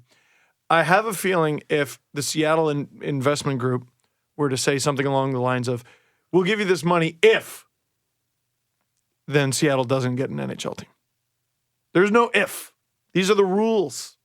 Man. This banana costs 69 cents. Like Gary Bettman is at a grocery store. You don't haggle with him. But if You know I've what I mean? spent 69 cents on that banana and I don't get it for another year, You pay for the banana. when I could be making money off that banana. You paid. Listen. Can you imagine what would I happen sell bananas. if there's an expansion draft after a year-long lockout? What the hell? It will be a free-for-all. It'd be insane. Think of all the contracts that would have expired. So, sorry. When do they think a new team would arrive? 2020? 2020, I think. Oh, maybe. geez, it's going to take that long? Yeah, because they got to get the deal or the arena My done. Leafs ideas out the window. That sucks. No, the NHL is not totally allergic to money. I don't think. I would imagine a deal would get done if they were to expand to 32 teams. And you know what? The players' union, wouldn't they be pretty happy too? But they would want this. That's like 25 other jobs. Yeah. You're adding 25 jobs to the pool. And added a bunch of security. And less escrow. Yeah. Yep. Higher salary cap. I mean, the players would want this team to succeed. Well, I think that would make a lockout much less likely. Well, then- everyone's happy. How many times when we talk about like lockouts and play stoppages and whatever in the NHL, do we talk about both sides being happy about something? It's very rare. So they would both want this. So let's say the salary goes up to $80 million next year and then continues to go up. Now, I don't think it'll go up by $7 million each year, but it goes up to $80 million next year. Okay. And it keeps going up and keeps going up. And let's say by 2022, we're getting close to, 90, 95. Does the Connor McDavid contract then become the biggest steal of the century? You know, you're all going to groan at what Adam just said, but Drew Doughty and Erik Karlsson have both acknowledged that, well, Doughty a little more specifically than Karlsson. They look at Subban's $9 million and go, boy, is that guy getting ripped off. Who will be the first player to have a cap hit higher than Connor McDavid's? How long will it take? Well, I think it's no longer than 2 years. I disagree with that. You think it'll be longer than I that? disagree. I think the Leafs are going to get hot take. Oh, no. Hottest take. Don't you dare. Leafs pay less money for Austin Matthews than the Oilers do for Connor McDavid. Oh, no, I agree. Yeah. That's Okay. not a hot take. That's icy cold. Yeah. No, okay, good. All right, That's so the it's opposite. reasoned. Yeah, no, Okay, fair enough. Reasoned. Um, That's a take. I love that you turned your back on me. You thought it was going to be so hot. I thought you were going to say Matthews is going to get more. Yeah, I don't think that so. would have been a hot take. Don't I think was so. like, oh, here it comes. Nope. Oh, Nope, don't agree. Don't think that's going to happen. Yeah, because Steve said he doesn't imagine anybody for 2 years. I think Who's it going to be? Doughty Carlson? Doughty, Karlsson, probably not Ekman Larson. What's Tavares is going to look like? See, to me, Tavares is going to get 10 plus. If I'm Tavares and I'm looking at Jonathan Toews, for instance. I'm just saying. Like, and Jonathan Toews, by the way, is a guy who makes 10.5. That's what I mean. So I look at that. I think it's funny. All teams will be pointing at Connor McDavid and going, well, this is what Connor McDavid makes, and you're not Connor McDavid. But there are so many more examples of players who make 8, 9, 10. But I am 0.5. Leon Draisaitl. I'm at least Leon Draisaitl. I'm Jonathan Toews. I'm PK Subban. I'm better than PK Subban. And Subban makes $9 million. Doughty and Karlsson, I think, are going to have an enormous impact on what players make for the next decade with that decision they make 2 years from now. If I could have a list of the free agents in front of me, that like if we had a definitive list of whose contract expired when, it would be fun to one day do that and go, okay, so who really is it? And it might be Doughty and Karlsson. I can, like, if there's very few teams, there's very few players that are so good that they change the makeup of of your team when they show up. But I think Drew Doughty and Erik Karlsson are two of those guys. Like you change the fortunes of a franchise. Imagine Ottawa without Erik Karlsson. Erik Karlsson. They have to just tear it down and rebuild. Is Erik Karlsson worth $10 million to the Ottawa Senators? Erik Karlsson is worth the league max to the Ottawa Senators. Okay, you're Eugene Melnyk.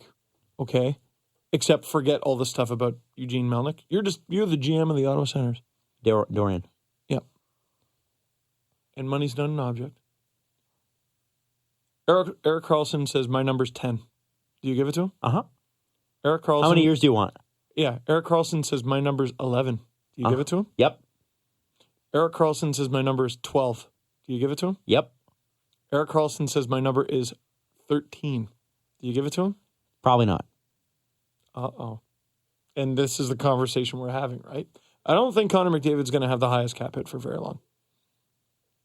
It's funny. When it was signed, I was just like, oh, my goodness. Oh, my goodness. No one's going to pass this for so long. Already I next think it's year, going to take 2 years. Already next year, the percentage of cap that Connor McDavid is eating up, which I think is somewhere around 20%, is going to go down several percentage points. It's going to go way down. It's going to go way down. And, you add an expansion fee to that. Look at what the expansion fee has already done to the NHL. You'd add an expansion fee to that. You add another team. Jobs. Yeah, you add all those jobs, and you would assume revenue going up again because TV revenues are going up. They're figuring out how to make money in the new world with, internet and that sort of thing. These types of these are interesting times because TV revenues fell off a cliff. Like they recently fell off a cliff for across the board. Oh, they've gone up though. ESPN. I see. ESPN just laid off 140 people, Jesse? Save themselves over 100. Yeah. Save themselves like $100 million in salaries. It's crazy. Or they're going to. But the work will be just as good. It should sure be great. But that's what's so interesting about this is when they figure all that out, because the product's still there. They figure out how to make money again off of this stuff in the same way that they were 10, 15 years ago, then that's just going to go up, up, up, up, up, up, up. And I wonder if, think about Nikita Zaitsev. Don Cherry got on Hockey Night in Canada and flipped out when it first leaked that he was going to get a 7-year deal. $4.25 million a year? What does Zaitsev make per year? Exactly. Let's just look that up. Because I think that's important to what I'm about to calculate on my contract. Nikita Zaitsev Yes. makes $4.5 million through 2023. Okay.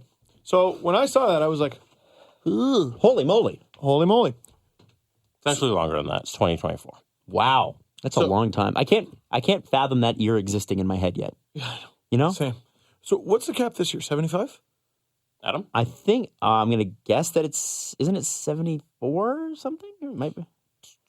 75? No, that's not right. So let's say it's 75 million. Right now, Zaitsev takes up 6% of the Leafs cap. Mm-hmm. Let's say it goes up to 80 million. Zaitsev takes up 5.6% of the Leafs cap. Now, let's say in 2024, when he's on the last year of his deal and he's through his prime, but in 2024, he's a second pairing guy still. He's playing adequately, and he's making the same amount of money, but the salary cap is $95 million. 4.7%. And of course, it becomes 4.5 as soon as you hit that 100 million mark, which I happen to think they will before that time. Oh, that was quick maths. You just did 4.5. Then all That's this, what you did. then Connor McDavid's contract is 12% of the Edmonton Oilers. Yeah. Versus- Connor McDavid right now, 16.6%. Holy moly. But then again, it goes up to 80, and it goes down to Something to keep in mind, though. 15.6. Yeah. Yeah. And that is a something very to keep in mind is interesting factor. salaries will go up, and your bad contracts will go up. Your this- Matt Molson contracts, those guys Yeah, that your bottom end also rises with the top. Yeah, so now we're getting into things that the NHL won't like, but the players will love. And that will be what they clash on. And I that's why I love the strategy of, and I'm taking it back to our earlier argument, which is I love the strategy of pay your top players, pay them the big bucks, and then keep developing these young guys and driving your prices down. Well, and also sign the young guys who are clearly gold to long deals. Yeah. Just get him on a long-term deal. Yeah, you don't have to do it for everybody. Like, for example, the Oilers with Nuge, you could have maybe done a bridge there. You know? There are a few examples of guys who are maybe signed a little too much, a little too long, a little too young. But a guy like McDavid, a guy like Matthews, a guy like Eichel, you absolutely signed to that deal. And as long as Eichel, for example, is locked in at 10, it's very difficult for another Buffalo Sabre, no matter how good they are, to be like, I want more than 10. Or another Leaf to say, I want more than Matthews. Or another Oiler to say, I want more than McDavid. Yeah, it's interesting times. I think this is good news, the Seattle news. It's good news. It is. And the idea that they're talking expansion, I think, should be a breath of fresh air to a team like, I don't know, the Hurricanes. Who are dead Rather than last in relocation. attendance. Yep. They shouldn't be.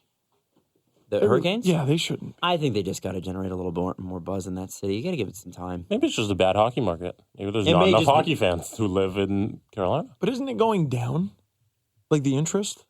Yeah, maybe there's not enough hockey fans. And the ones who are there aren't interested because it's not good enough. I think a market can be ignited by one player. I think the Hurricanes are an exciting team. They don't have that one player, though. They're a decent team. Yeah, they need that one player. They need, I don't know who that is, and I don't know how they get them. And winning. Yeah. Winning helps. Going to the playoffs these guys won a cup. Oh, it's true. Yeah, they won a cup, but you're right, it's consistency. Yeah. What have you done for me lately? Yeah. You build up that fan base. You get the kids.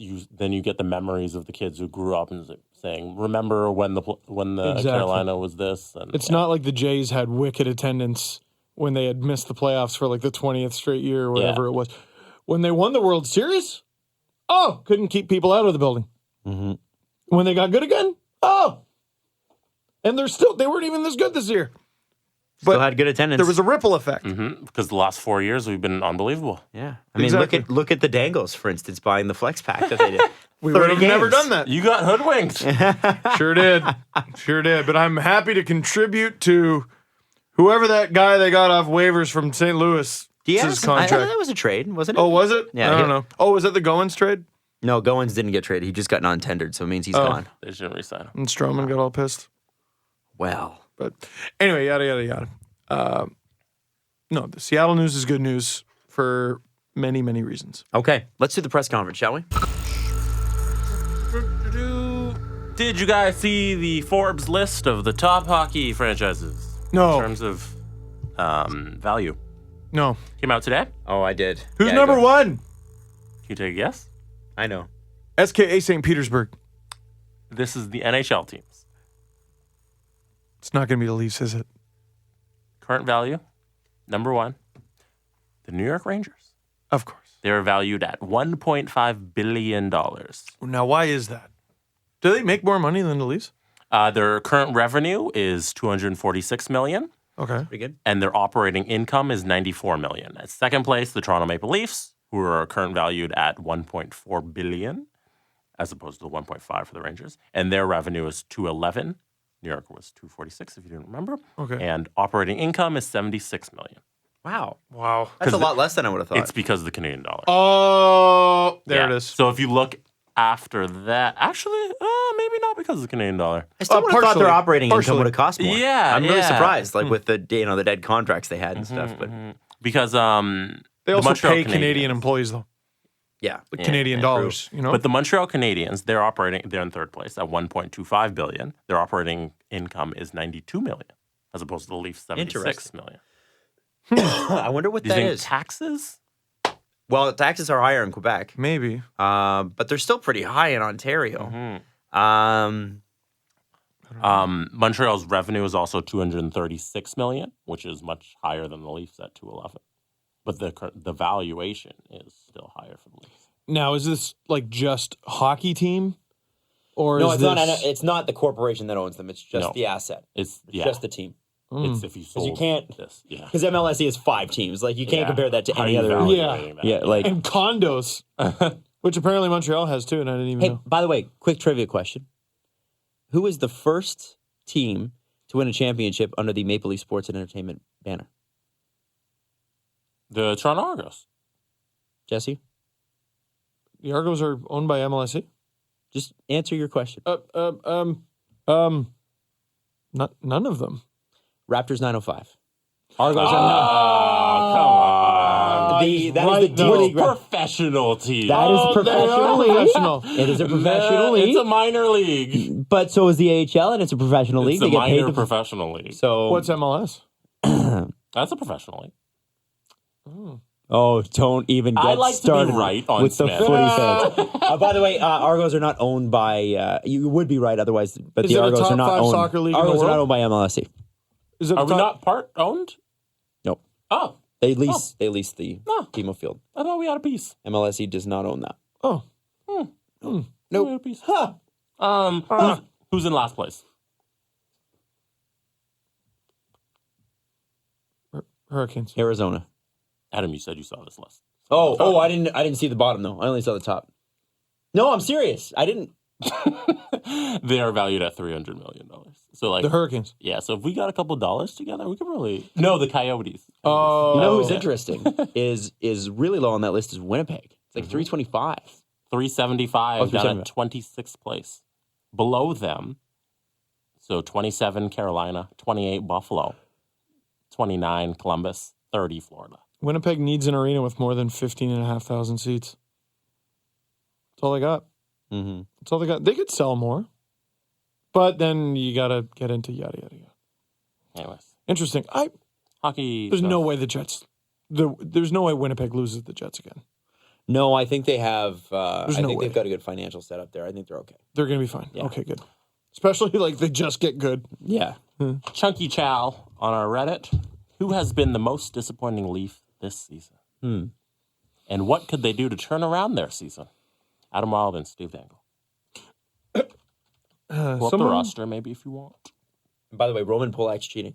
Yeah, no, you can't. Oh, because he wouldn't be disappointing. No. He's at what you would expect. Yeah. No, I'm him gonna to go with be. I'm gonna go with Roman Polak on account of I was hoping he wouldn't be signed, and then they did, and I was like, oh nuts. He's disappointing because he is on the roster. Can I say Jake Gardner? Because You can say whatever you want. I feel like the first few games he No, looked- you can't. Stop. I feel like the first few games he What? looked so good. I thought he looked so good. Like he really took a step into this elite territory, and then I think he's been kind of a disappointment so far. That's your pick, Steve. You don't have to name every guy. I guess you're right. My That could pick, be your pick. my pick is, and this is a tough one, is Tyler Bozak. I don't think he's been great. I've been really, especially at the beginning of the season, I think he's been better lately. And, we've been hard on him in the past, but it's almost as though he wasn't moving. Like it felt like when that line got out there. Zero impact. Yeah, no It's not effect. impactful. It was like using a Pokemon, water against or fire against Fire, water. yeah. Fire against water. Be like, this has no effect. Like it was just when the team was flying high at the beginning of the season, that line was dead. Well, it's amazing. It's amazing how much having a center who's not doing well just assassinates the rest of the line. And or when I you have want- a team that didn't have any centers like we did. Well, yeah. But I just wonder if maybe that's part of what's wrong with that line, is that Bozak seems to be having an off year. I saw a tweet, I want to say it was Platinum Seacoast. Bozak, who's in a contract year, is on pace for like 33 points. Komarov, another guy, contract year, is on pace for like 21. And how many of the points he has are like from empty netters? Right. And to be fair, it doesn't mean that, say, Bozak hasn't been better than Dominic Moore or, Yeah, but I didn't expect him to be much. Exactly. Yeah. And I expect Tyler Bozak to be better than this. You could make arguments for William Nylander at certain points, but then you look at his points. But and he's playing well. Yeah, he is playing well. And He's not finishing. He's got 5 goals and 15 assists in 28 games. That's pretty damn good, man. Not bad. And not bad. you could make the same. Oh, Mitch Marner. Well, he's had some pretty bad luck. 2 goals, 14 assists, 16 points. Feel like he's going to break out. Yeah. All those guys I think will be fine. But to say Tyler Bozak set a standard for himself last year, and we were praising that. Well, now I he's have not even not- on pace for 40. I haven't seen that this year. Yeah. It's not like the team doesn't score. So, lost in the what do the Leafs need situation, like if Bozak picks it up, like, I'm not sure how you stop this team. Like, just what a ridiculous onslaught. The way you stop them is you're Tampa Bay. Yeah, but if you're not them, I don't know how you do it. That's the thing. Like, Tampa Bay, man. They look so good. Holy shit. And also, I don't know how you beat them. I know Pittsburgh has had a slow start, but they're Pittsburgh. They're picking it up. Matt Murray, I hope he's not, like, I know he's been hurt, or he was sort of hurt. They're winning games without him. Because they can. Because they can. Because they had good organizational depth and they didn't trade it all. Jesse, do you Wait have a an answer sec. for that I one? think that might be a warning. Jesse, do you have an answer for that one? Who do you think? Yeah, now that we've I named don't every really player. Think about it. Yeah. Most disappointing. It's a tough one. Yeah. Because they've been great. By the way, third in the division right now, just while you're coming on with it, Montreal. Montreal is back in the I playoffs. believe it. Of course. But you think about like who Babcock's been disappointed with, Marner and Nylander, who he sent down to the fourth line. It's like they've been bad. No, they He haven't just, been bad. he just kind of wants them to be better, and I'm not upset with that. Because he knows they're great. Yeah. You know what has not been emphasized enough in Nylander getting demoted and Marner getting demoted? Brown has been so holy shitting, oh my God, and good this season. Yes, he has. He deserves every promotion he's gotten. He's been great. And he started the season great. on the fourth line. Yeah, Yeah. and like he shouldn't have been. No. And then the question we had was, well, then where do you put him? And the answer is the second someone slips up, Connor Brown gets your job. And then what sucks is every time Connor Brown gets your job, he looks really good doing your job. And now it's his to lose. As Mike Babcock always says, got to take someone's job. And we're talking about players like Marner, who were all like, oh, he's going to get like $7 million. And Nylander, and oh, he's going to get $7 million. And then you got a guy making, what, 2.1? Who's outplaying you?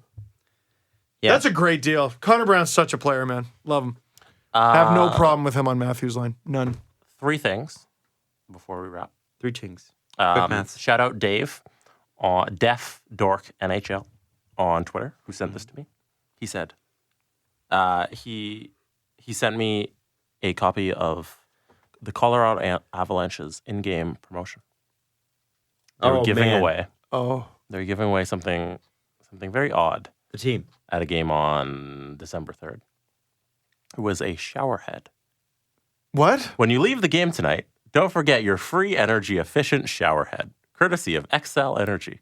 Grab it, install it, and fill out a survey to enter to win 4 Club Lexus tickets and a Zamboni ride. What the And I thought that was hilarious. I would be so upset with that because that makes me do work. I don't have to install that. You just get the shower head. Congratulations, you get a free 2 hours of frustration. Yeah, no. You thank get a free I'd have turned argument it with down. your wife. You get, Yeah, really. How many of the people just said nope? I would say no. You can keep that in the box. Keep it. I don't know how to install that. I don't want to try to figure it out and YouTube it. Nope. you get a free We're sticking with our old frustrating shitty one life that does- lesson with your child. Yeah, I'll put CLR on it, okay? I got a new... I have a shower head. Yeah. I can take a shower. Imagine the one guy in the arena's like, well, I just have a hole in the wall, so this is great. Thank God I don't have to put my head against the wall so the water will hit it. So wait, that's on the way out? You grab it when you leave. That is so smart.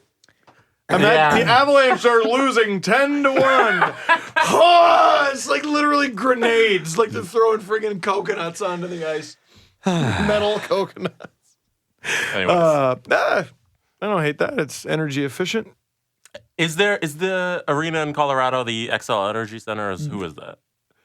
It's either that or the Pepsi Center. Or maybe it used to be the maybe Pepsi Center. XL. Pepsi Center. Energy Center. What city? I mean, otherwise, why would they give away free shower heads, Jesse? Minnesota. Oh. Wait, so is Minnesota. XL Energy cheating? So XL On the Energy Wild? is cheating on Minnesota with. You get What, do a Minnesota free- fans get a free shower head? Because if I'm a Wild fan, I'm like, yo, dog, what the F? Stepping up XL Energy. I, too, want an argument with my wife. Want to make your showers wild? Oh, you get it. Get it. Or maybe Do you're you tired. want to be? Do you want to be asked in a passive aggressive tone? Do you have to swear so much while you do everything? Is this based on anything, Steve? No, of course not. And what I always handle things in a very calm manner. thing 2 of 3 before we go? Oh, Todd McClellan's comment on Kris Russell. We missed this on Saturday. Kris Russell is a character individual, and that's why our team cares so much about him. Whoever's criticizing this individual probably has never played a competitive sport in their life. If they have, they've been perfect, and that event never occurred to them. Then they should be in the Hall of Fame somewhere. Mistakes happen. There's no intent for him to shoot it in our net. That's the one video clip we don't even review. What are we going to look at? But what he means to our team.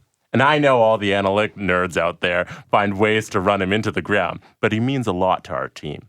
Every single one of those players, regardless of the goal the other night he put into his own net, will tell you that any day, in any place.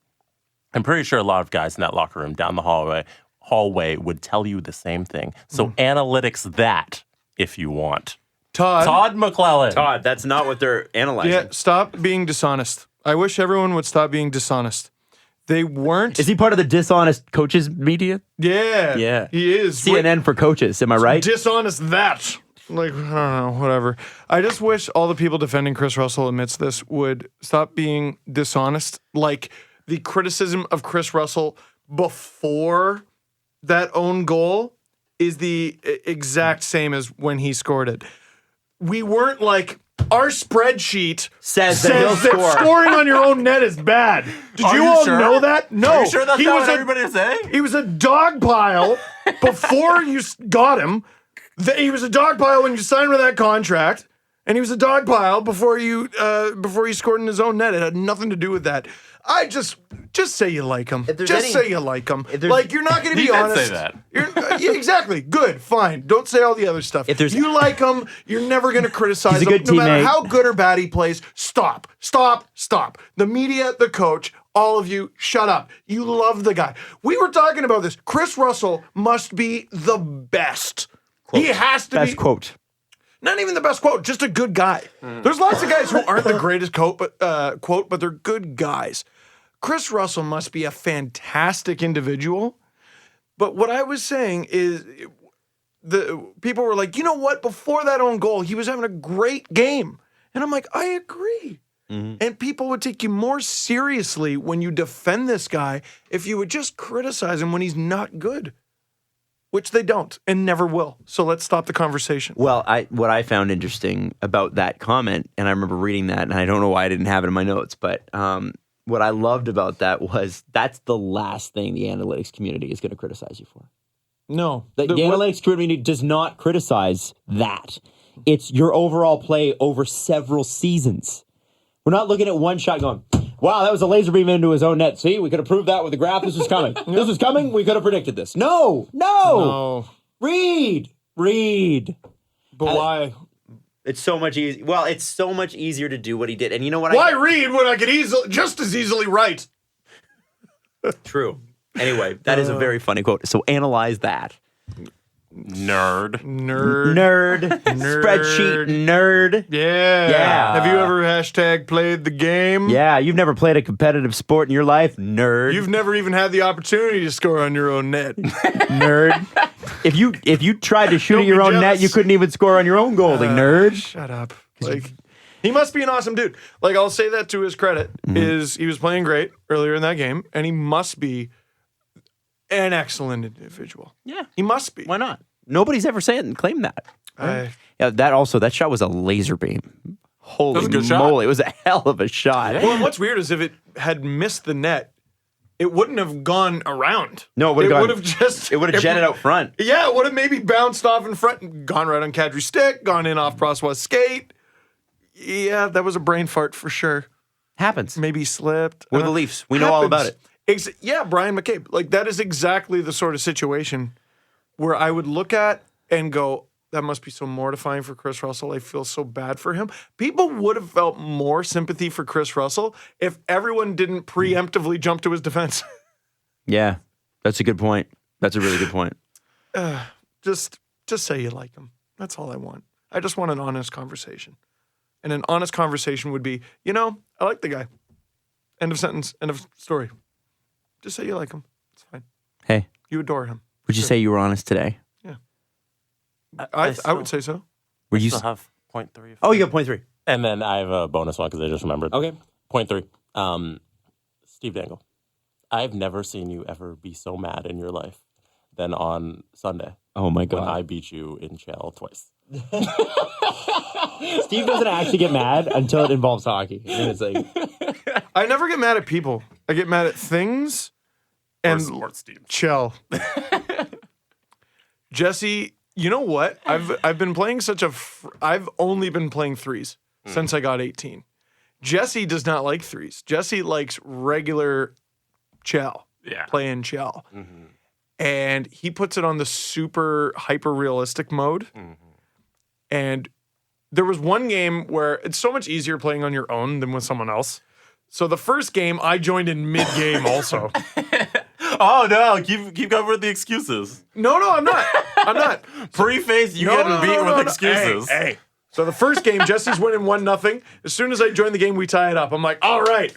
And I had no impact on the play. He just took a shot and it went in. Mm-hmm. And then Jesse lights us up for like 5 goals. I put us down 5-on-4. I put us down 5-on-3. Jesse scores in that power play. I put us down again. Every shot I whiff on, I give the puck away, I put it right on his. I was shit. And you were so mad. Because I couldn't believe how every single play I found a new way to mess up. Then the next game, it was just me against you. Yeah. I think I made it 1-0. Yes. In I the think first. you took a goal. You got a goal right away within like first 3 minutes or something. And then you tied it up in the second. Yeah. And then it went to overtime. I even had a power play heading into overtime. Yeah. No, you had a 5-minute power play because I hit somebody from behind and got a game misconduct. And I screwed it up because mid-power play, I took a penalty. You took a penalty, and I scored on the 4-on-4. That's what it was. Yeah. Oh. Ah! God! You had a 5-minute so frustrated. power play and you screwed it up. All I want to do is win. But you analytic nerds wouldn't understand that. Winning means everything to me. Anyways, I wanted to brag about So it. analytic that. by the way, has Todd McClellan ever played EASHL? No. Maybe Probably he's never not. played in a competitive league. He just coaches in one. I mean, Yeah. that would be, you have to play. You have to hashtag play that game. Are you telling me that the team that was so receptive to Tyler Dello might not believe in analytics? Do you think Tyler will ever write about that? I would love to. Yes. I want to know what happened there. He's told some really good stories at Puck Talks events. This is why everyone, whenever you see tickets are available to a Puck Talks and it's near you, you should go. Because every now and then a story comes out from any of the people who go. And I'm like, I can't believe they're on stage telling that story right now. I can't believe I've told stories where I was like, well, I'll just throw it up there. It's amazing what a live audience will do to you. When you think you've run out of material, you're like, well, there is this I could just pull out. Why have they not just stuck a camera in front of everybody and thrown it up on YouTube? I don't know. And I will talk to them about that because I think they should. Because seems like a big oversight. They do put it on, this is the thing though, they do put it on Facebook. Like one of the last times I was there, they streamed the thing on Facebook. I want to take over the thing and just get my hands dirty. Yeah. Produce that. Oh, I know. I want to produce the shit out of that. Exposed brick. Yes, Steve, exposed brick. Last point. We have T-shirts for sale. Yeah. Yes, we do. Good player. Good player. Good So, PL T-shirts, totes, Does somebody want to stickers. explain that? T-shirts, totes, mugs. What do we have? Where can you find these shirts? Teespring.com/fancy Dangle shirts. Is it actually? Yes. I have a Fancy store Dangle and there's several other shirts in there, but we have the Good Plur shirts. Now, if you were listening to this as soon as it came out and you're like, "Oh, I really want to order this, but I don't know if it'll be there for Christmas." Read what it says in the fine print on Teespring. I'm fairly certain if you order in like right now or like in the next 24 hours or so, there's a decent chance it'll get there before Christmas. Cool. And if you don't, I mean, just buy it anyway. You should, because it's good. No, we got a lot of women's stuff in there. I think we have women's tees. We have those, what do they call them? Like slouchy sweatshirt. It's like, it's not a crew neck. We have crew necks too. We have hoodies. We got V-necks. We got tote bags. We got mugs. I think we have a tank. Muscle shirts. Yeah, and stickers. Yeah. We have stickers that are, I think they're $2. Nice. And it's teespring.com/fancy dangle shirts. Yeah. And remember to stick those stickers on strangers' cars. Stick those stickers on strangers' cars because that's where they belong. Yes. I always say. Or on trucks. Because they go across the country, and then that's more advertising. Oh, good point. Yeah. Yes, because they'll see that tiny little sticker. Yeah, that says good player, and then they'll automatically know, I have to check out that podcast. Or because I know what vandalize that sticker means. You always vandalize things. So I'm trying to get this to load beforehand, but I'm almost positive. Or just like type in good plur shirts. Or go to my friggin' Twitter, which has 100,000 followers. Let me go ahead and throw that out there. That's not at all propped up by over 20,000 bots. Good guy writes books. Has 100,000 followers. Tries hard. And I would sure like to change that to 100,000 subscribers. So why don't you go ahead to my YouTube channel and subscribe if you really like it. Tell all your friends. And we're out. And that's the bottom line because Stone Cold said so. Okay, we're back. Yeah, made a mistake. So it is fancy Dangle shirts, but that link doesn't work. Teespring.com/EN-GB/stores/fancy Dangle shirts. Just go to my Twitter. Just Google it. But that's the link if you need it. What can you Google, though, to find this? Good plur shirts. Does that work? I'm gonna Google it I don't right think now. that works. I bet it does. I don't think we'd come up. Good plur shirts. No, Steve. It doesn't? No. How would we ever pop up and... That's the first thing that comes up for me. See, you have to get so specific with the... I type in good plur shirts. Okay, I'm just somebody who's listening. I typed in good PLR shirts. I didn't know I have to put an apostrophe there. Oh. See, you got to think like the listener. That's what... You think the listener's dumb. They know it's PL apostrophe R. I didn't even know that. And I'm sitting here and I made the shirt. What? Well, that makes you extra dumb. You made the shirt. All right. Here, wait. So. Yes. If you want to buy a T-shirt from us that says good plur, you have to Google good PLR apostrophe R No, shirts. PL apostrophe R. That's what it said. You said PLR apostrophe R. Oh my God. PL apostrophe R shirts. Or go to twitter.com/Steve_Dangle and you'll find it right there. You want these shirts or not? Oh goodness. They're good shirts. They're good shirts. Follow the guys on Twitter @Steve_Dangle, @AdamWYLDE, and @Jesse Blake. The Steve Dangle Podcast. Brought to you by Panago Pizza. Order at panago.com and stuff your face with deliciousness.